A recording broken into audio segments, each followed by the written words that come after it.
Hello and welcome to Dusty VCR! The podcast where we rewatch old movies from our childhood and decide whether they still hold up. I'm your host, Michael Lynch, and I'm joined by my co-host and sister, Rachel Lynch. Rachel, how are you?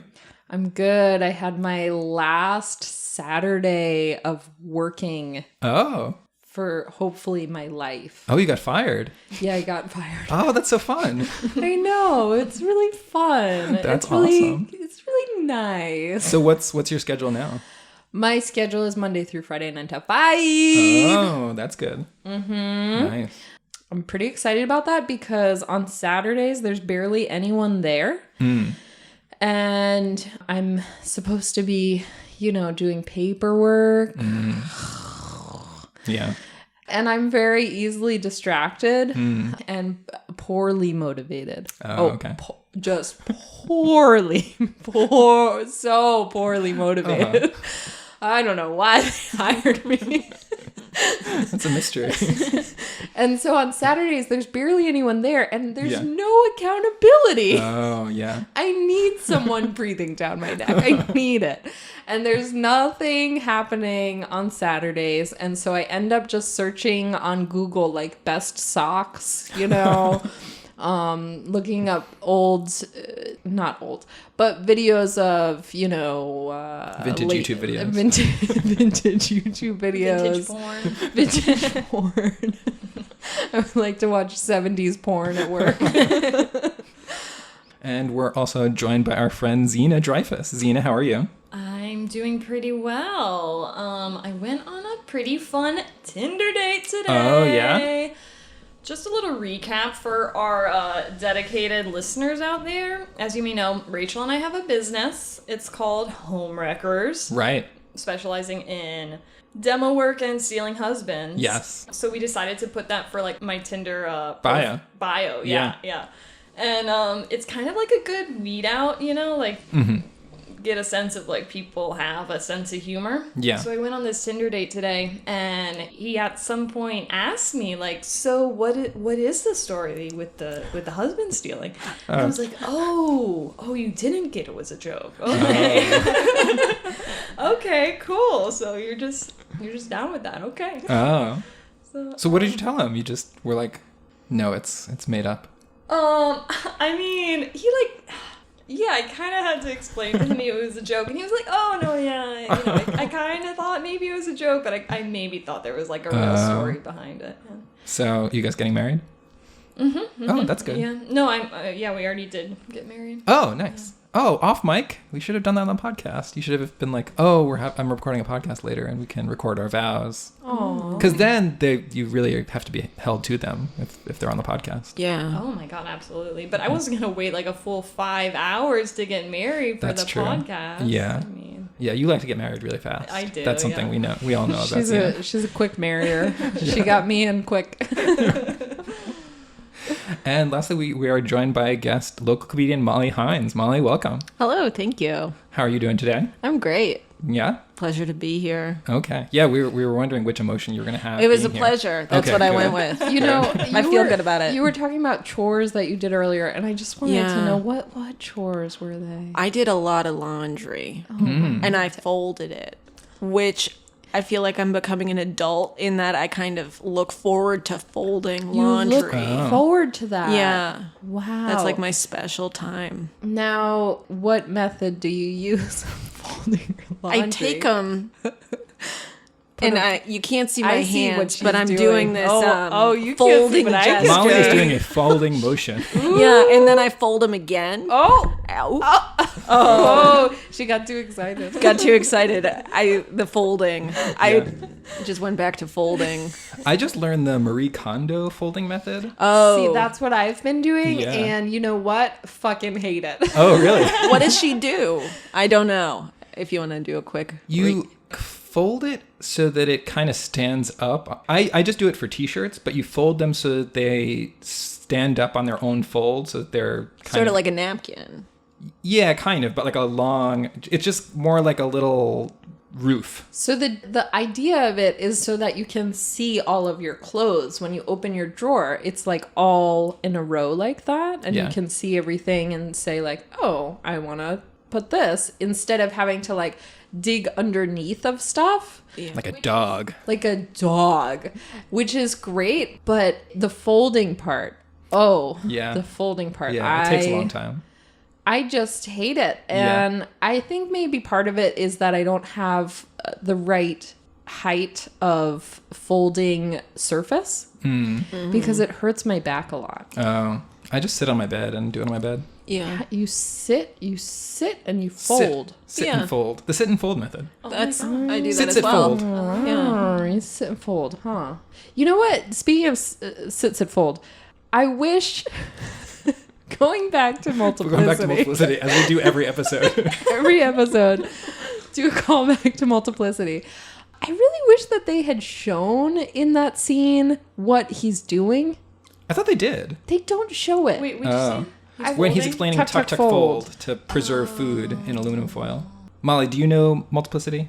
No. Oh, you gotta watch it. Yeah, that's another one of those movies that we think is great, but people haven't really seen. Yeah. Yeah, but there's a scene where he's explaining a technique for preserving food called tuck, tuck, fold of To keep folding all it- the air out. to keep all the air out when you fold it in aluminum foil. But I want to know so bad. I feel How like do they I do do it? show They it. don't show it. I'm telling you. We're gonna have to do another I episode watched- just about that scene. No, because I rewatched it even after we did the episode because it's that good. And I was like, "What is he doing? What is it? What's the secret?" I have this like memory of seeing it, but maybe I conjure that in my mind. Yeah, Yeah. maybe you can show me sometime. So my strange experience this week is I went to a town hall meeting. So this is my first time as an adult living in a small town because I moved here about 9 months ago from Manhattan and like was not at all interested in local government there. But I see people arguing about stuff that's going on in the town, and there's like town hall meetings that it had never occurred to me to go to, and I was like, oh, I should check one out. And I went, and it was wild. It's so crazy because they're so boring. Like, it's so boring, but like people are really engaged. So when I was there, it was like a 3-hour meeting, but about an hour and a half of it was they're planning to build a dog park. And they spent an hour and a half explaining how the stormwater was going to be drained. An hour and a half? Yeah. Come on. Now. Yeah. They're like, we sent it to this engineering firm for peer review. They had these questions. Here's our rebuttal to that. We don't think that it's going to be a problem. And people are coming up like so you're mostly just watching the town board discuss it, but there's parts where the citizenry can go up and voice concerns or opinions. And people do. People were paying attention the entire time and had opinions about stormwater drainage. And it's just like, I'm glad people care about this and are on top of this, but I don't understand how anybody's paying attention for this 3-hour meeting. Would you go again? I would go again if it's something that so the mistake I made was I think everybody else did their homework. Like there was like a packet everybody had except for me. So they were like reading point by point the stormwater drainage. And I was just like, I had nothing to look at. I don't want to go to a town hall meeting unless there's like fights breaking out, you know? Yeah. Well, you can go and start fighting I people. will. You'll wear the muscle shirt. I will. So today we're discussing the 1999 movie Being John Malkovich, starring Cameron Diaz, John Cusack, and John Malkovich. So this is a pick from Molly Hynes. So Molly, what was your history with this movie? I probably saw it around middle school. Oh, yeah? Yeah, Netflix, when they had those DVDs. Oh, yeah. I somehow managed to They still really have 'em. get that cue under my control. Oh, nice. And so I had a happy time getting movies sent to me. Did you know anything about it before you saw it in middle school, or did you just see, like, I want to see a movie about Being John Malkovich? Yeah, I didn't really know anything about it. I had a friend who also wanted to see it, Yeah. and we hung out and watched that movie. So what Yeah. was your experience of it as a middle schooler? Well, trying to look back on it now, I definitely remember it as being a little bit more whimsically comedic than okay. Dark. yeah, because I knew you were going to ask how I remembered it from the Yeah. past, and so I've been thinking about it Okay. prior to watching it, and I was Yeah. like, oh, this movie, I think it's a lot darker Right. than I remembered it being. Yeah. And was it a favorite of yours or just something that you remember seeing? Yeah, a favorite of mine. Oh, a favorite It's of yours. one of the first like surreal kind of like magical realism movies that I watched. It seems like a good movie for an angsty teen. Yes. Yeah. Mm-hmm. Very existentially angsty. Yeah. A lot of ennui. Yeah. Yeah. And Zena, had you seen this movie before? I don't think I've seen the whole thing before, but I've definitely seen parts of it. Oh, okay. Well, yeah, I definitely got this like existential dread feeling from watching it. Yeah, I didn't remember a whole lot about it, except in we had a game show in, I forget which episode, maybe Multiplicity episode, I have no idea. We were looking at the cover, the movie was cover. this one of them? This was one of them, so I like made up a plot for this movie. Oh, yeah. And Rachel, what was your memory of it? Really, I didn't remember a lot. I know it was a movie that you and Mom and Dad all loved. Oh, I don't remember Mom liking it. I think she did, but Doesn't maybe feel not. like a mom movie. No, it doesn't feel Mom, like a call in and let us know. Let us know what's going on. I remembered you all liking it and me not really being into it. Mm-hmm. But the one thing that I did remember about it was the 7.5 floor. Oh, and yeah. I liked that. Yeah. I thought that was funny. Yeah. I think while we were watching it, me and Zena, as we watch every movie together, have we missed any together? No, No, we've watched every one together. And in fact, like for this movie, we watched half of it on Friday night and then half of it Saturday morning because we were getting really sleepy. We're getting really sleepy. Yeah, and I think the first half of it is like pretty sleepy. Oh, that's a weird split because I feel like the tone of the movie changes a lot. It does. Yeah. And I feel like when we were watching it last night, I was thinking like, oh man, this movie is like a bit much. I'm so tired and like this movie is not really bringing me much. Yeah. So I was like not really looking forward to watching the rest of it in the morning. But actually, I think it really picked up. Mm-hmm. Oh, interesting. I liked the second half. Well, don't get to the reveal before we get to the reveal. Oh, yeah, I know you like to keep a schedule. Yeah, I'm gonna start watching more movies at 7 a.m. Yeah. before work. That was great. So Before I go to work Before Rachel goes to work. and you go on a date. my memory of it, I remember really liking it, but being aware that it was really weird and meta, and then being nervous that when I told people that I liked it, people would think I'm faking it to seem cool, like that it's like a sophisticated movie to like. And then I was worried that I was making myself like it for that reason. I was like, wait, do I really like this movie, or is it actually as cool as I feel like it is? Because I remember feeling, oh, this is like such a cool movie. Like these are just like such weird concepts that I had a lot of fun with. But I was definitely like, are people going to think I'm faking that I like don't really think it's cool? Because I definitely had that experience with the Royal Tenenbaums. I saw the Royal Tenenbaums with a bunch of my friends and everybody liked it and was talking about how much they liked it. And then we walked out and my friend Jeet hated it. And everybody else was like, oh, it's so funny. And he was like, you guys are all phonies. I was there with you. Nobody laughed at all. You're all saying how funny it is. What is G Catcher in the Rye, Holden Caulfield? You're all a bunch of phonies. Yeah, Jeet's been called out. And my other big memory of this movie is we've talked about this before on the podcast, but I had a long-standing childhood crush on Cameron Diaz. And This is a different role for Cam. right. Yeah. And I felt like I liked her even in this movie, so I was like, this is proof that my love for Cameron Diaz is pure. I can love her. Even when she's all frizzy haired. Yeah. Yeah. Yeah. That's so cute. Yeah. Yeah. All right, so do you guys want to get to the reveal? Molly, what did you think? Do you think it held up? I think it did. Yeah? Was there anything different about the way that you experienced it as an adult that you remembered experiencing as a child? You mentioned that it's not as whimsical as you remembered. Yeah. Definitely less color Yeah. than any movie that I think I've seen in a long time. Yeah. Movies usually... A lot of neutral colors in this movie. Yeah. Even nowadays when people are making a gritty movie, there's still Yeah. like some level of attraction. And I feel Right. like this movie was kind of trying to take all the attraction out. Yeah.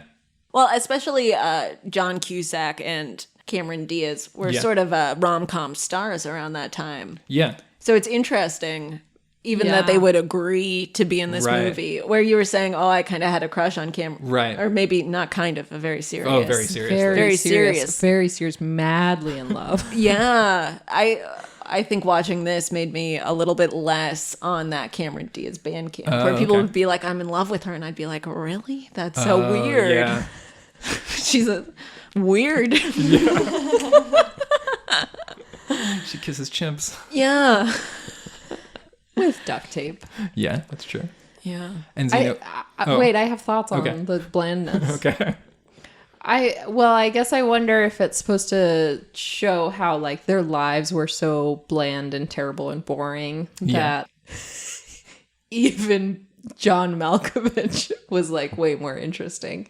Oh, I feel like- I didn't even think that they were making fun of John Malkovich. Oh, I feel I like thought they were making John Malkovich I thought like in the world of the movie, John Malkovich is supposed to be interesting. And in I real don't life think too. so. I mean, there are parts where they're like, what, who? John Malkovich, who's that? And Right, they're but- like, you know, that guy who's in the Jewel Thief movie. Jewel Thief movie. He's not even in that movie. Nobody knows who he is because he's so boring. Yeah. No, but it's because he's not like a movie star. Right. He's not like a Tom Cruise, but he was in Of Mice and Men. And like he's in a lot of stuff where he gave a good performance and he was nominated for awards, but he's not like a household name. I didn't interpret it as them making fun of John Malkovich as like, what a boring guy. I thought they were like kind of teasing him a lot. Yeah. Yeah. They do, like, there's one point where Craig's in John Malkovich, and they're like, he's still learning to puppeteer him. And Right. he Well, we're says, getting like, way. Yeah, but he calls him, like, he's talking to John. He says, Yeah. oh, you overrated sack of shit. Yeah. Right. You know? There's other scene, like, someone throws a can at John Malkovich's Right. head on the highway. Yeah. Which I read they got it on the first try. Yeah. Did you look up all the trivia? I did. What are you turning into, Michael? I'm turning into Michael. I have a lot to say about the trivia. I liked the trivia. I enjoyed. Oh. I felt compelled to look at the trivia Oh, okay. with this movie Yeah. in particular. Okay. And Xena, what was your reaction? Did you feel like it held up? Yeah, I liked it a lot. Okay. This was my favorite Cam D role ever. I Oh, really? loved her in it. I liked all the characters a lot. Okay. I did have a lot of pity for Craig until the domestic violence scene, and I was like, you deserve a shitty life. But yeah, Yeah. I liked it a lot. And Rachel, how about you? I did like it. I totally understood why I did not like it as a kid. Mm-hmm. It's hard to get into it, especially. I remember as a child, or I remember sometime, probably in middle school, having this realization where I was like, oh, you know what? When I listen to the words that they're saying in movies, I actually understand the plot better. Did any of you guys have that? That's how I feel about music. Yeah, that's true. That's just how I feel about things in general. About Like, life. if I listen, then I understand. Yeah. I mean, you've talked about, we've talked about how, you say Xena. I'm pointing at Xena. You all can't see that. I couldn't even see that. That when we started watching movies together, that you learned to not talk during movies. Oh yeah, Rachel doesn't Yeah. like it when you talk during movies, so Yeah. I quickly learned to shut the fuck up. And then now you listen to, I imagine that before when you were talking, you probably couldn't hear what they were saying. Yeah, now I think, I don't know, like there's pretty frequently I'm also just zoning out completely during movies, even if we're not talking, but yeah, I probably get a little more of the movie when I'm not talking. Yeah. Right. Yeah, no, that was a realization for me. And so I feel like this was a movie that I probably saw realizing that I should listen to the words. Yeah. That was a big turning point. I really remember it so distinctly and thinking like, oh my God, I gotta rewatch all these movies. It's gonna have a whole new meaning to me. But what were you doing before that? It was just like you were kind of like watching and I was seeing just what the like characters sort did. of like it was like listening to a song, like the way that you're saying, like Yeah. when you listen to a song, you don't always necessarily listen to every word. You kind of get the gist of it, Right. but you don't necessarily listen to every single word of it. Right. And so that's kind of how I think watching movies was for me. Oh. What age was this? I feel like maybe 10 was when I had the realization. Okay. Yeah. Did this apply to books too? Like, oh, if I read the words, I know what the book is about. I don't think I've gotten there yet. It's still coming. I'm working on it. So I'm really surprised that you guys all felt like it held up. I didn't. I mean, not that it didn't hold up, but I liked it way less than I liked it as a kid. I loved the first maybe 20 minutes of it. I loved everything about the 7.5 floor and everything about Lester Corp. And then pretty much when they discover the portal, it's like a very stressful movie. I'm surprised Rachel likes it because you don't like, I guess it's not impending doom, but it's like a very stressful movie. Most of the movie is like, I tend not to like movies when most of the movie is things are going badly. Yeah. And I feel like almost all this movie, things are going badly for almost everybody. Mm-hmm. Who said that they liked all the... Xena, you said that you liked all the characters in it. Mm-hmm. Yeah, I hated all the characters. Yeah, I was surprised that you said that. Like... I found them very unlikable. Yeah. I feel like they're supposed to, like, especially Craig. Yeah. Well, John Cusack. Right. Yeah, so he was my least favorite of the characters. But what about Maxine, Catherine Keener? Oh, she was great. I love Maxine. Oh, I have something to say about Catherine Keener. What do you have to say about Catherine Keener? You can tell us. I can tell you. Thank you. Alex told me that he thinks you look like Catherine Keener. Oh, really? Michael. I mean, that's why I like her. She's a beautiful woman who gets what she wants. I think you do kind of look like her, but I think there's some Maybe I differences. just like Catherine Keener and Cam D a lot in this movie. Yeah. You know? John Malkovich was just kind of like, I mean, he had to be there, of course. Right. You know? He was probably my favorite one. Oh, yeah, John Malkovich. I like John Malkovich. I mean, and even I didn't like that much, but I didn't like anyone. I mean, there were jokes I loved throughout the movie. There's a lot of like really, really well crafted jokes. Yeah. But the plot overall, like, you know, like so much of it is like everybody's in anguish and people are like being trapped and stuff. Oh, and, yeah. So anxiety provoking. Yeah, there's a Yeah. lot of anxiety. But I love the first 20 minutes or so much more than I remembered. Like there were so many good jokes like right in a row that I loved. Mm-hmm. But yeah, let's get into that. So John Cusack and Cameron Diaz are married, and John Cusack is a puppeteer, and he can't get work as a puppeteer, so he goes to work. He applies for a job filing. And did you mention the 7.5 floor?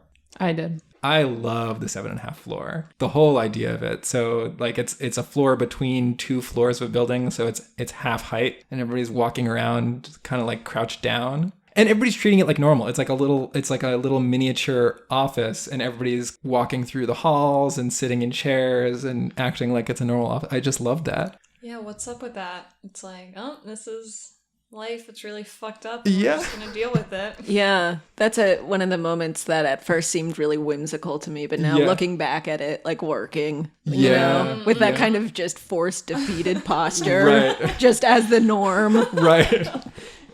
And I love, do you guys remember the secretary? She's my favorite. Oh, I loved her. That was great. So she can't understand what people are saying, but insists that they have a speech impediment. So she thinks everybody in the world has a speech impediment.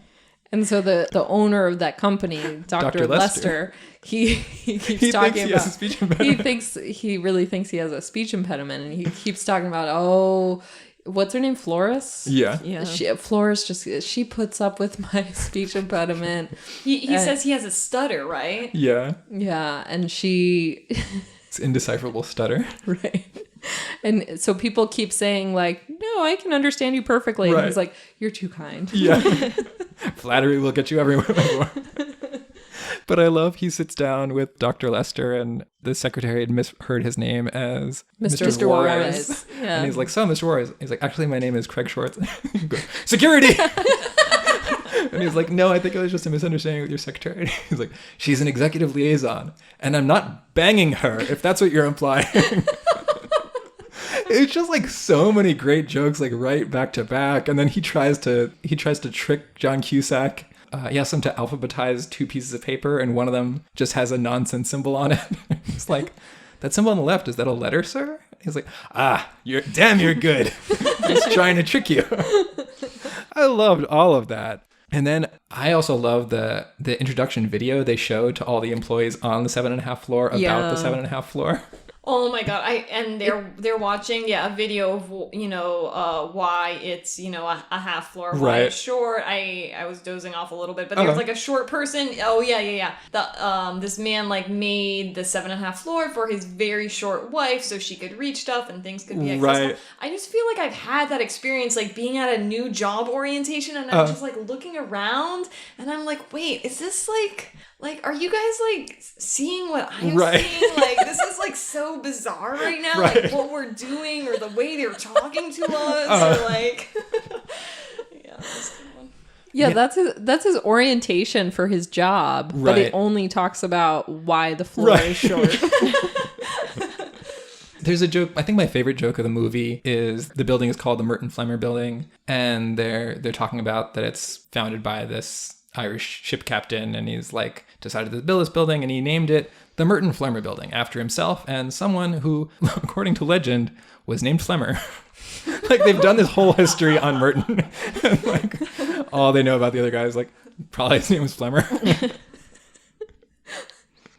But yeah, like I've had the experience too. Like when I worked for Google, I started, and it's so weird. I think Google especially is like a little bit culty. They're like talking to everybody like, be googly. You have to pretend that you're an owner of the company. You have to like think googly. And everybody else is like, yeah, this is great. I'm going to do this. And I was like, is this weird to anybody else? Like, what's going on? They're saying googly. Is that's the term. Yeah, that's googly. The term. Yeah. Oh, that's a term. It's like a very common term. Oh my god, this is insider info, y'all. Yeah, I've drank the Kool-Aid enough that like it doesn't seem weird to me at all that that's a term. But show us your best googly eyes right now, Michael. Ooh, guys, this is great recording. He gave a really good googly eyes. My eyes popped right out of my head. They flew all around the room. But yeah, googly was just, it's like a drop in for nice. And so that actually pissed me off because it's like, oh, be googly. Like if somebody drops something on the floor, be googly and pick it up and throw it in the garbage. Or like, if you're not sure if you're next in line, be googly and let the next person. But it to me, it was so arrogant. Like it's as if I went up to somebody and be like, oh, be Mike-like and, like give to charity or be Mike-like and be really smart. Like it bothered me so much. And everybody else is like, yeah, I'm really learning a lot about Googleyness. I was just like, what is everybody doing? Oh, I find that really cute, actually. Yeah. Should I do the next segue? Sure. So, Johnny John Malkovich. No, wait. Sorry. Johnny John Cusack. Johnny John. Craigie Poo. On the 7.5 floor starts working at Lester Co. Lester Corp. Yeah. Corp. And back in his tiny little office, he finds a tiny little door hidden behind a filing cabinet. Right. Actually, I wanted to talk about Maxine first. Oh, yeah. In the meantime, he meets Maxine. Sweet, sexy babe. She was so sexy. I had forgotten like how attractive she is. Catherine Keener, not so sexy in other roles. Super sexy in this role. Yeah, especially that very first scene where you see her in orientation and she's in the like white shirt. I do look really good on this movie. So. Get a girl. Xena doing a great job. And I don't find it attractive when women are mean, but Catherine Keener being mean in this, I was like, yeah, great. She was so mean. Like, there's that moment where he comes up to her, like he's like madly in love with her from the start, and he sees her on like the 3rd or 4th day, and he's like, "Do you know that I don't even know your name or where you work?" And she's like, "Yeah." And then there's that scene where he guesses her name. What did you guys think of that? Oh, I love that. I love that.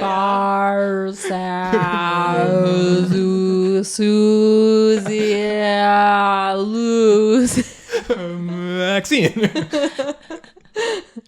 But she almost seems like she doesn't notice all of the noises before. Like she genuinely thinks that he guessed her name. It's like a very odd thing because she's like, "Oh, did somebody tell you?"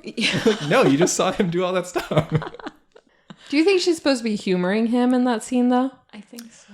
I don't know. I thought that's kind of part of the like bizarre reality of it. I didn't think that was as much her toying with him. She does toy with him a lot. Yeah. But that's how I took it too. Oh, yeah. I think I related to it as a kid, like related to John Cusack, because there's that scene where I think the date ends because he tells her that he's a puppeteer. Yeah. Or at least the scene ends. We're Right. left to wonder whether the date actually ended at that point. But then he goes home and makes a puppet of Maxine. And he imagines this conversation between them where he's like, you see, Maxine, it's not just playing with dolls. It's wearing a second skin and getting to see the world through someone else's eyes. And then he kind of tries to make that speech to her in real life, and she's like, "Oh, that's dumb." She's like, ew. Yeah. But I had definitely as a teen, I would have like somebody I had a crush on, like imagine the optimal conversation I would have with them, and then like my real life interactions with them would be nothing like that, and you're like, oh. And even now, like I feel like I'll like imagine conversations, and like the actual conversation goes much worse. I'm like, oh. Yeah, I think I used to get a lot, like I'm remembering back in middle school, like something would happen and I would just like think about it and be like, oh, I wish I said this differently, you know, like in terms of like conflict mainly, like, oh, Right. I wish I fucking told him off, you know, but like, you know, yeah. Yeah. Molly, has that ever happened to you? Do you imagine conversations before or after? I think definitely in the past I used to imagine conversations before they happened. Yeah. Sometimes even now, like I'll write out letters that I'm never going to send as like a sort of a therapy. Like, Oh, interesting. Oh, nice. Yeah. And then did the conversations go as you expected most of the time? Sometimes it's not even so much of a conversation. Yeah. It's just You just hand them the letter. No. I'm just kidding. Just rip that up and burn it In front of them. in front of them. This is what I want to say to you. Yeah. You'll Never never hear it. get to hear it. We're done. No, I love the puppet scenes in this movie a lot. Yeah. Both that puppet scene with him and Maxine as the puppets. Yeah. I love him saying, oh, I get to be somebody else, but it's just him as a puppet saying that, Right. which just seems really ironic to me. And also like the first opening scene. Yeah. Oh, that was so good. There's two of the puppet scenes, one where he's doing the smashing thing, which comes back Right. later, Right. which I loved. And I feel like the puppet kind of gazed up at John Cusack Oh, yeah. as he was doing Yeah. his smashing everything dance. Right. Which I feel like is very telling for the rest of the movie. Yeah. But I also love that scene where he's doing this church sort of a scene between like a nun and a priest. Yeah. He's And then performing they outside. start doing this like air humping. Yeah. And there's the that. child there, Right. and then he gets punched Yeah, the in the dad. face by this dad. So good. Yeah, Cameron Diaz has this moment where she's like, why do you do this to yourself? Right. She's like, oh, no, not again. Yeah. Like, this has happened all the time. And he's like, I'm a puppeteer. He lives for his art. Yeah. So I think, Zena, now we're ready for your transition. Yeah. Oh yeah, so what was I gonna say? I mean, the gist of the rest of the movie is he finds a little door that leads into John Malkovich's head. Yeah. So you get to spend 15 minutes inside John Malkovich as if you're inside his head, looking out his eyeballs, like seeing his world. And so him and Maxine team up and make a business out of it and start charging people. That's a good scam right there. Right. I mean, it's not a scam, really. It's real. Yeah, it's real. So they make a business where you can go and be John Malkovich. Right. So the thing I thought was weird and kind of funny about that is John Cusack goes through the portal and sees through John Malkovich's eyes, and then comes back and is so excited that he's like has an interesting thing to tell Maxine. He knows everything about it. Yeah, so he does it once, and he's like, he just assumes it's always going to be like that. You go into John Malkovich's mind for 15 minutes, always. You get spit out on the side of the New Jersey Turnpike, always, same He spot. just gets it. Totally. Yeah, just like that's Waste what no always time. gonna. Yeah, So he soon after shows his wife, Lottie, the Cameron thing. Diaz. And I think he's just kind of showing it to her to show her, and she quickly is like in love with it. She's obsessed. She wants to be John Malkovich. She wants to be a man. Right. And then she goes on a date as John Malkovich. Right. She's inside John Malkovich's Wait, but head. before we get to that part, so yeah. she tells her husband that she wants to be a man. Mm-hmm. How did you guys feel like that? The whole idea of like trans at that time wasn't very popular. How do you think that aged? Well, I mean, it didn't age well. Okay. Molly, what do you think? I don't know. Yeah. I try to figure out how it aged, and I'm not sure. Yeah. You know? I think the idea of being identifying as transgender is so much more widely known Right. now Yes. and understood, that I don't feel like it would have been spoken about in this way. Yeah, but it also wasn't spoken about very much, especially in popular media At at the all. time, which, I mean, they were handling it in a humorous way where she's going to call her allergist to talk to him about it. But I don't feel like they were being like particularly cruel about it or John Cusack kind of is. definitely. Yeah, but John Cusack is not. Yeah. That's kind of what I was thinking is like, it didn't seem like it was being really played for humor that much. Exactly. Like the fact that she wants to be trans is not the joke. Like, I think it's a character thing rather than like making fun of trans people, that she wants to talk to this doctor that she likes. And he's like, he's an allergist. Right. She's like, but I want to get his opinion. I like him. What's wrong with that? But yeah, like it did feel like, I agree. They probably would have handled, like they probably would have been more careful so that there's no mistaking it. But it didn't Those feel two were way too artsy, grubby hippies to be in this day not liberal enough to accept, I think, somebody identifying as transgender. Were they artsy hippies? They were dirty. They were dirty.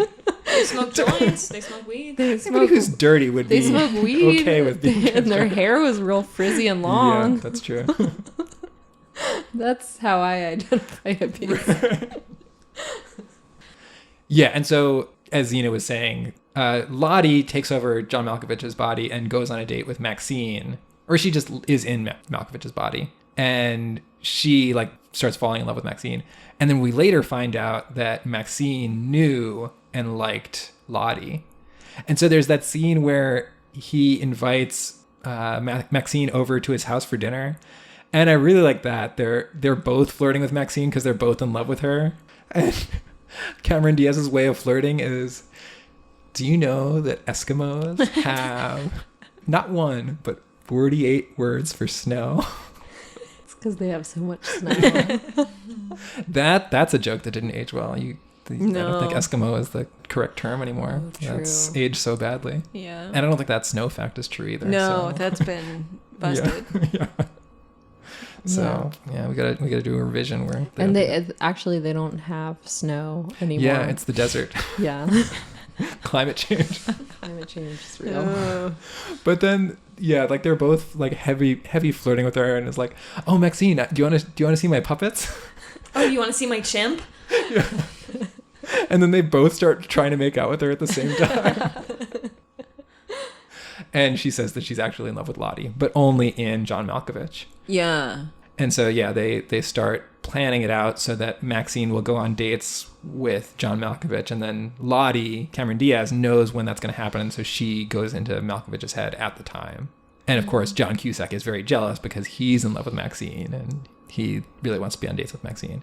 And then I think this is really where it gets stressful because John Cusack suddenly gets a gun, threatens Cameron Diaz with it, holds her at gunpoint and makes her call Maxine on the phone and set up a date.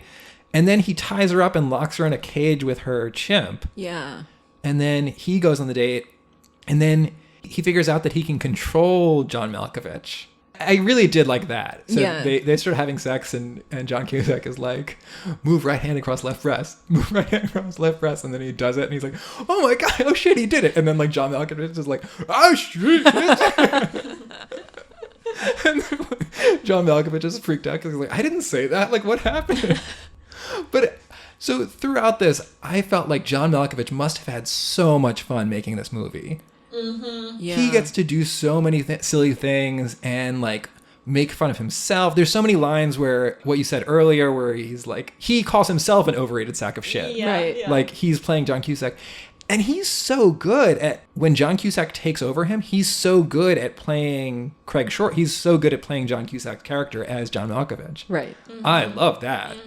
And then there's like a part later where they're talking about how like, oh, what are we gonna do for money? And he's like, well, we have all the money in John Malkovich's bank account. And occasionally he gets acting work. And he's like, hey.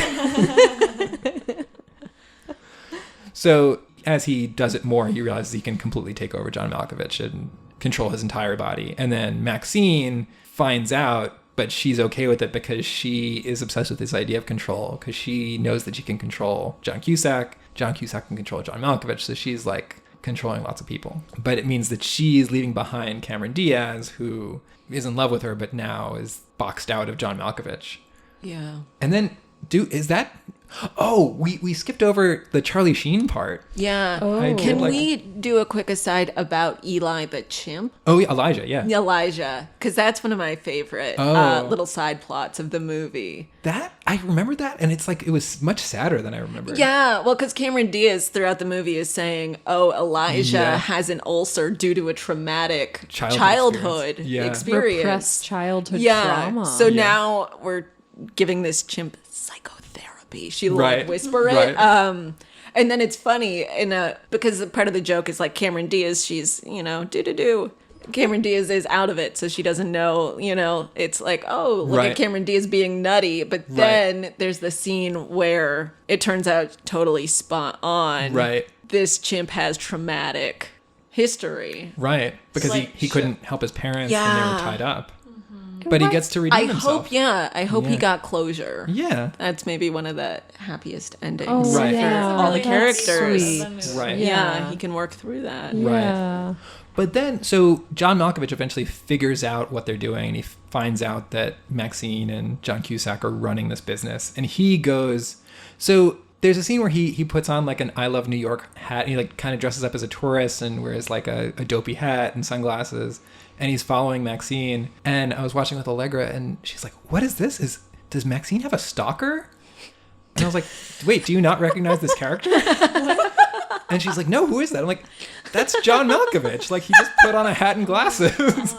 And she's like, oh. I was like, wow, this disguise really worked on you. But then he goes into his own portal. I like that, and it's just this restaurant. That's I think that's my favorite part of the whole movie. Where everybody in the world is Malkovich and can only say the word Malkovich. Malkovich. I was thinking about doing as our intro, just going Malkovich.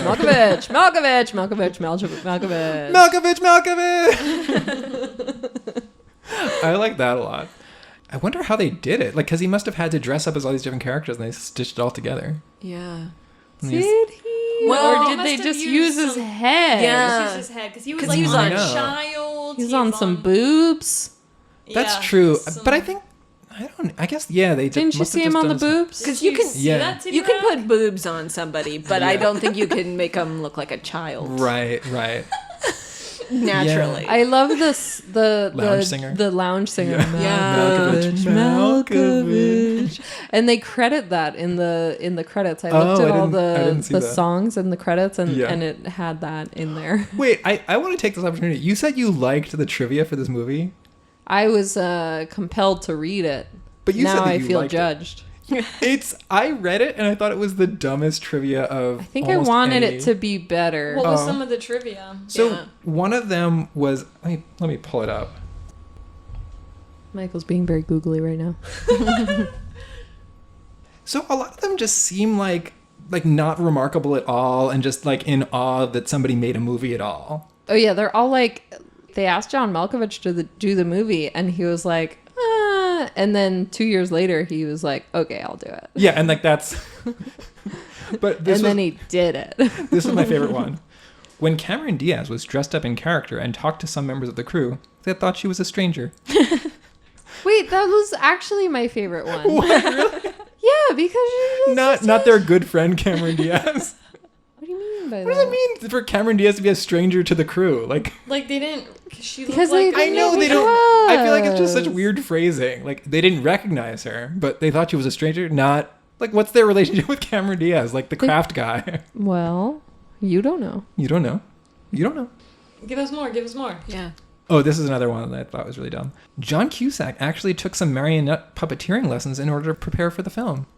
Actually, he did. Actually, he really did that. Yeah, and then John Cusack fully takes over Malkovich and lives as him for a long time. You see him kind of ruin John Malkovich's life because he sort of makes John Malkovich's life like what Craig's life was. So he's like wearing these ratty shirts and his hair has gotten all ratty, but he has become a successful puppeteer. Yeah, I don't think it's ruined. I think like the it's like, I guess, would you call it like ironic, the fact that he wants to make this shift and then like, you know, Hollywood and everyone just like eats it all up. Right. And then everyone's wanting to be a puppeteer now. Right. And yeah, they have some good little cameos. Oh, they were of, like, great cameos. You know, he's Sean at Penn. the red carpet and Brad Pitt is like, you know, cut off because John Malkovich, the puppeteer, is there. Right. And he switches his name too. I forget to what, but doesn't he change his name? John Malkovich? Yeah, doesn't he go by something else when he's a puppeteer? Oh, I thought it was just John Oh, Malkovich. because he uses the full name, John Horatio Malkovich. Oh, okay, yeah. Yeah. Which people who read the trivia know that that's not really John Malkovich's middle name. Ooh, some people didn't read far enough. Oh. Well, trivia is one of those things that's like better when you read the words. No, that's what I'm realizing. I was rushing to work. Yeah. So then we come back to Dr. Lester, who it turns out knows about the portal and has deliberately chosen that office because he's been jumping bodies. Like, he has this plot where he figures out that he can live forever jumping through people's bodies, and he's waiting for John Malkovich's 44th birthday to go in. So to get him out, they kidnap Maxine and say they're going to kill her unless John Cusack leaves John Malkovich's body. And so, like, John Cusack is kind of refusing, and then there's that scene where Cameron Diaz is so angry that Maxine has spurned her that she tries to kill her, but Maxine escapes into the portal herself. Oh, yeah, that was a fun scene. Yeah. So did that remind anybody else of something? Yes. Yeah. What? Wait, what? So Cameron Diaz chases Maxine into the portal, and they're like running around in this weird version of John Malkovich's head. Oh, in the Let's all say it at the same subconscious. time. In the subconscious. So I know it. I know it. Same time. Let's say it at the same time. Okay. 1, 2, 3. Eternal Inception. Sunshine. Oh. Wait, Molly, what did you have? I was saying both of them at the same time. What What were they? Eternal and Sunshine. Eternal Sunshine of the Spotless Mind, but also Inception. Eternal Inception. Oh, Inception. Eternal Inception. yeah. Wait, what did you guys say? We shouldn't have done it all at the same time. What were we thinking? Okay, let's do it one at a time. Yeah. Xena Xena. says, Molly said both. I said both. Xena says Inception. Rachel says Eternal Sunshine. Yeah, I thought Eternal Sunshine. What's the Inception part? I don't remember. Okay. Molly, do you remember? Well, that movie was they would jump into people's dreams and kind of run around Right. in their All subconscious and try to accomplish things. Yeah, like different Right. layers, different Yeah. worlds, different They would places. incept people. Yeah. It's like I repress that movie to my subconscious. Oh, so yeah. It's kind of like that, you know? Yeah. Yeah. Well, Inception was kind of like Eternal Sunshine in the basic In the premise, going except to- for much yeah. more of an action movie, Yeah. which that was like the action shot. So what was the connection for you to Eternal Sunshine? Well, it's going through his subconscious and like all these sort of disjointed memories Yeah. going together. Right. Especially, I think the little boy in the rocking chair going like, I'm bad, I'm bad, Oh, I'm bad yeah. is very Eternal Sunshine of the Spotless Mind. Right. Like after, what's his face? Jim Carrey. Yeah. Is caught masturbating to like wolf porn. Or something. Yeah. Oh. So I watched Yeah. Eternal Sunshine about a week ago. What? What And new? Allegra.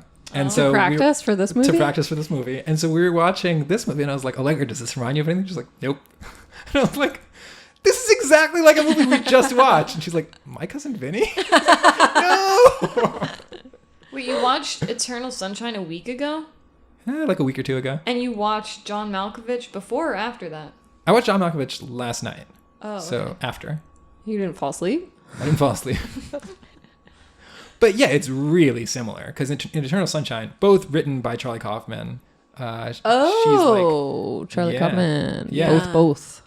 Kate Winslet is like, hide me in your shame. And so you're seeing all these like deep memories of him. But it's very similar to what's happening in the subconscious of John Malkovich because we're seeing him like be rejected by women and sneaking into locker rooms and sniffing underwear and peeing on the floor. Getting bullied. Getting bullied. Bully. All the Charlie Kaufman movies sort of fit together. I don't know if any of you saw his most recent movie, Anomalisa. Yeah, I did. Yeah. Because this movie, puppets are such a theme throughout. Oh, that's In that true. movie, I think it's all, they're kind of puppety, all the characters. Yeah. And they all talk with the same voice. Right. Man, Is that another like anxiety provoking movie? Yeah. Nice. I feel like it's not. I feel like it's weirdly calming, but kind of disturbing. I felt that the first time I watched it, and I want to watch it again, but I haven't been able to bring myself to watch it. Yeah. Like, I tried to watch it for 5 minutes, and I was like, I can't do this right now. Yeah. Nice. It's heavy. When I want to induce my next panic attack, I'll probably go there. Yeah. I recommend it for a fun panic attack. Yeah.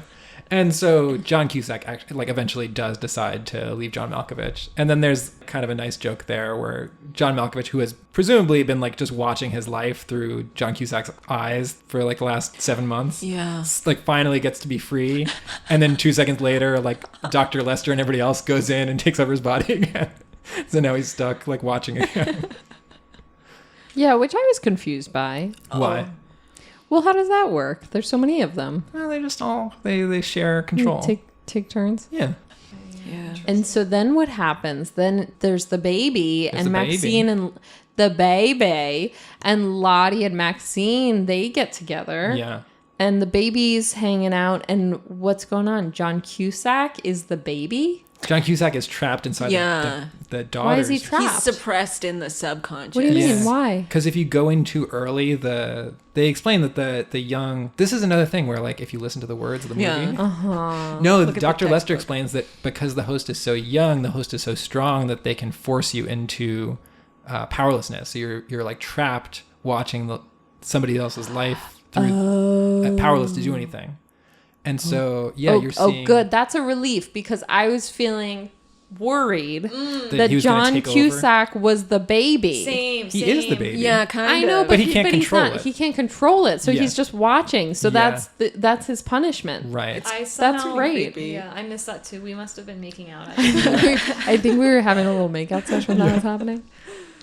Yeah. So how did you guys feel about the movie ends with we're seeing Maxine and Lottie kiss, and we just hear John Cusack saying, "Look away, look away." Okay, so now I get it because he's kind of eternally doomed with the Yeah. fact that he has to watch the woman he loves. That's like, great. you know, Right. that's an amazing ending. Yes, I want eternal doom for him. Yeah. So I feel like I had this argument with Allegra. Like, I feel like Lottie gets off pretty easy in this movie. Lottie, if you'll recall, also threatens Maxine with a gun. Nobody here seems upset about that. Well, she was hurt. She was a hurt woman in love. Hurt in love. She just gives Cameron Diaz a pass. I don't know why you're being so hard on Cam. She shot at Maxine. John Cusack never shot at That's anybody. your girlfriend. I want to keep her free for me. Oh my goodness. But everybody's like, I feel like the movie makes it be like, oh, okay, like John Cusack gets his comeuppance, but Cameron Diaz, like, it's fine for her. She shot at Maxine, but yeah, they made up. She was a tender, loving heart. Yeah, Maxine likes a tough chick. that's true. That's probably when they fell in love. Yeah. So are there other things that we didn't talk about? Who would you be? Oh, and so do I control them, or do I just get to watch? Because I know my answer if I just get to watch. Let's do both. I think I would be the president. I would be Donald Trump, If you got to Ooh. puppeteer. The one that's current. the current president. Yeah, Wow. I would be whoever is the current president. Wow. Okay. To puppeteer To puppeteer. or to watch. You know what's interesting about this movie? You don't get to hear their thoughts as the Right. looker on. Right. I would want to hear Trump's thoughts. Yeah. Well, just you'd read his Twitter while you're in his head. Yeah. Well, I guess there would be moments where he'd be like alone and he'd be like that's what I imagine. That he's like Yeah. in his room and he's like By the way, Trump, big fan of this show. big Tweets at us a lot. This episode sponsored by Donald Trump. He loves our Instagram. Or I would want to be somebody who does things that I would never experience. Like if I could be a stunt person or like a daredevil, but I'd have to plan it so I'm doing their 15 minutes when they're doing a stunt. So Molly, how about you? Is there somebody you would want to be? It would probably be fun to be Madonna. Oh, really? For a while. Current Madonna? Sure, anytime. Oh, okay. Control or not. Well, yeah, either way. maybe Control would be fun for earlier Madonna. Yeah. And now it'd be more fun to just watch. What do you think she's doing? Like, what do you think her day-to-day is like? Right now. Yeah. You know, I think she probably still works out a lot. Yeah. But I also think she probably takes a bubble bath. Oh, okay. And That'd be fun. You know, you can just- do that Yeah. as Molly Hynes. well, if I were in Control, I wouldn't be working out. Maybe if I could spend some time as Madonna, that would help motivate me to go to the gym more. Yeah. But just the diva status. Yeah. I So- think it'd be fun. Would you want to be Madonna hanging out at home, or would you want to be Madonna performing a show? Probably performing a show Okay. or like getting coffee. Getting coffee. Yeah, with What very about that big appeals to you? sunglasses on. Well, So I people feel like don't she even could just. recognize that you're Madonna? Well, no. You could so just do we were that like now. trying not to be recognized as Madonna, but people are still like, "Is that Madonna?" Yeah. and she just like stomps everywhere. Yeah. You know. If you were controlling her, what kind of decisions do you think you would make that Madonna wouldn't make? Ooh, I don't know. What wouldn't Madonna do? That's what I always say. That should be a bumper sticker. I think I'm probably sleepier than Madonna. Oh, so you would take a nap. That's the fear. Yeah. Oh, do you get to dream as Madonna too? Ooh. I think so. Yeah. Yeah. Yeah, that'd be fun. Especially Yeah. if you get to have like something kind of like the Malkovich restaurant scene Yeah. where like her dreams are just Madonna restaurants. Yeah. Yeah. Zena, do you have somebody? I was thinking about this earlier. The idea of being in someone else's head is like so anxiety provoking. Like, Really? Yeah, like that sounds like a terrible experience. Yeah. So because of that, I would probably want to be someone that like gets a lot of like warmth and love in their life. So maybe like Ellen DeGeneres. If I could go inside her head and just like watch her world, that would probably yeah. be so great. That's such a good answer. yeah. I feel like she's actually kind of sad. Yeah. I that's kind of a suspicion I have with a lot of celebrities whose job it is to seem like they're beloved and full of happy experiences. I just feel like Ellen she's able is to like happy. give and receive so much love, you know? Yeah, That maybe. everyone, has a sad part to them. Right. Like sure, Ellen does get sad. But Yeah. Yeah. I think her happiness is genuine too. You would want to be Ellen and not Portia. Her wife. I do know Her who car. Portia is. I don't know. Portia, I imagine, has a really. All I know about her life is that she's Ellen's wife. I don't know anything else about. But if you're Portia, you get to experience being around Ellen. Whereas if you just are Ellen, like yeah, but I think I want the Ellen experience where I get to like see the crowd when she's Yeah. like doing her shows and stuff, Right. and like her dances and yeah. Okay. And Rachel, what do you think? I just, as Zena was talking, I thought of Zena. Zena. I thought of Wanna be Zena? a really good one. Oh, okay. Jeff Goldblum. Ooh, that is a good one. Rachel looks so smug right now. Yeah, I thought of it first. Yeah. Yeah. Yeah, it's really good. Yeah, he's probably just, even when he's by himself, he's I probably think he's just having a so great happy. time. Yeah. I think he's genuinely happy and Right. thrilled with the world at all times. Right. Wait, is that the Jurassic Park guy? Yeah. Oh, okay. Oh my gosh, he's so So good. tell me more. He's kind of an oddball, right? He's kind of an oddball, and he just like he's so like intrigued and curious, and he's sort of like observing everything, and he's got like this. So he was in this movie The Fly, where he like is turning into a fly, and he's kind of like he's sort of like that all the time. That was Ooh, he adopted that for the rest of his life. yeah. But that's generally how he is, and he's just like he seems to be so amused by everything and appreciative of everything. Yeah. Rachel, I have a question for you. Yes. So given how well we know each other, if you were to go inside my head and see my world through my eyes, do you think you would be surprised at all? Or do you think do you think Just you being the know exact what it same would thing as like being like to Rachel? What do you think that would be like if we went inside each other's heads? Yeah, I feel like it would seem pretty familiar to me. I guess I would be more curious to hear like your thoughts Okay, sure. Because I have this perception of you often, which I think is like a little bit debunked at this point in our relationship, but I always have this perception of you that like you don't really have a lot of like self-consciousness, or like that you don't feel nervous usually, that you're just like pretty confident and like Oh, that's still my perception. Are we debunking that on this podcast? No, Zena is a very low self-confidence, high anxiety person. That's a big reveal on this episode. Do you think it would be what do you think? Do you think you would be surprised? No, like you said, I feel like at this point in our friendship, we've kind of debunked all the myths and illusions, and we kind of know what's real. Yeah. Molly, at this point in our friendship, do you feel like you would be surprised at going into my portal? No. Yeah. I feel the same way. Yeah. So we've had maybe like Yeah. 2 conversations before this episode. And I've I feel seen like, you a couple times. Yeah, I feel like that's all you need. Yeah, I feel like I can guess what your life is like. Yeah. You know? You like get how googly his world is. Yeah. She's seen my eyes. So googly. Okay, and let's do the whoops. And Zena, we traditionally start with you. So what was your whoop rating for this movie? I would give this movie exactly 7.5 whoops. 7.5 whoops. Okay. That's much higher than usual. Your last one, so you loved My Cousin Vinny and it got 3 whoops. Yeah. No, 7 whoops. I think you have to keep in mind that this, like, there's no real scale in my head. Right. Except for, like, how, what you feel in the moment. what I feel in the moment. And Oh yeah, we probably should have explained that to Molly. So the whoop system is just, it's not out of anything. It's just whatever your heart tells you, like how many whoops. Like how many times you think you could go whoop.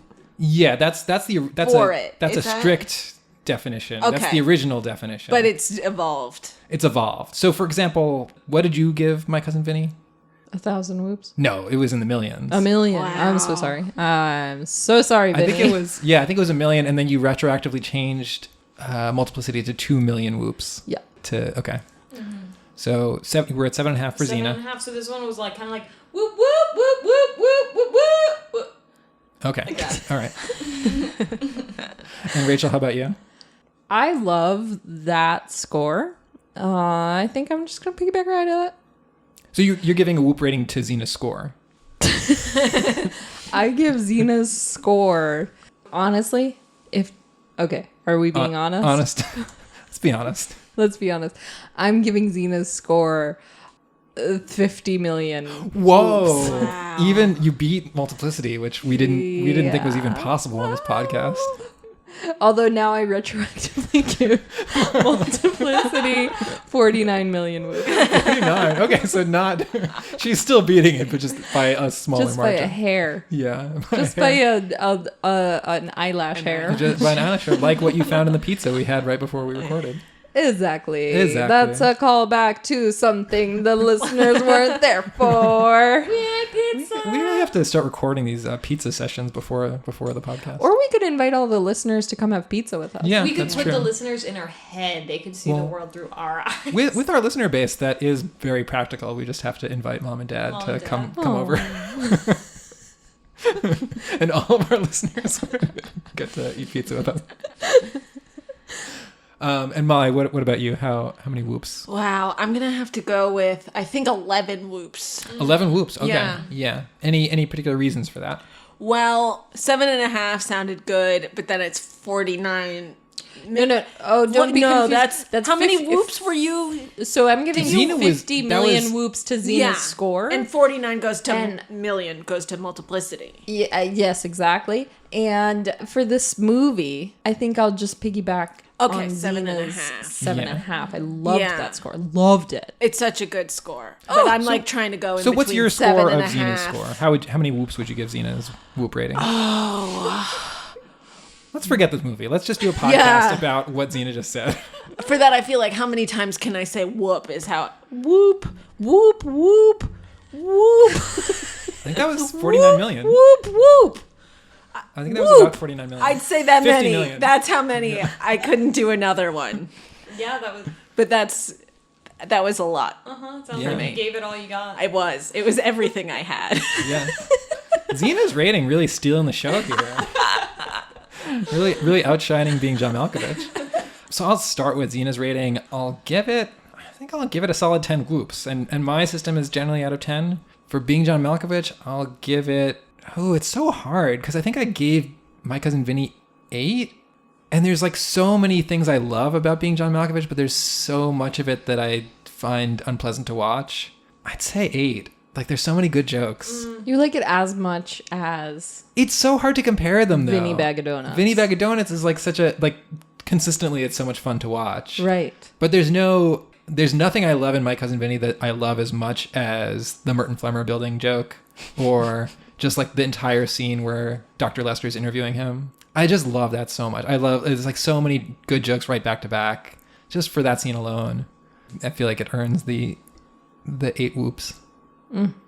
All right. So Molly, where can people find you? You can find me on Facebook or Instagram at Molly G. Hynes. Okay, great. And you can find us on Twitter and Facebook and Instagram at the Dusty VCR, and our website is dustyvcr.com. And that's all. Thanks, everybody. Bye. Bye. Bye. Bye. Bye. Bye. Bye. Bye.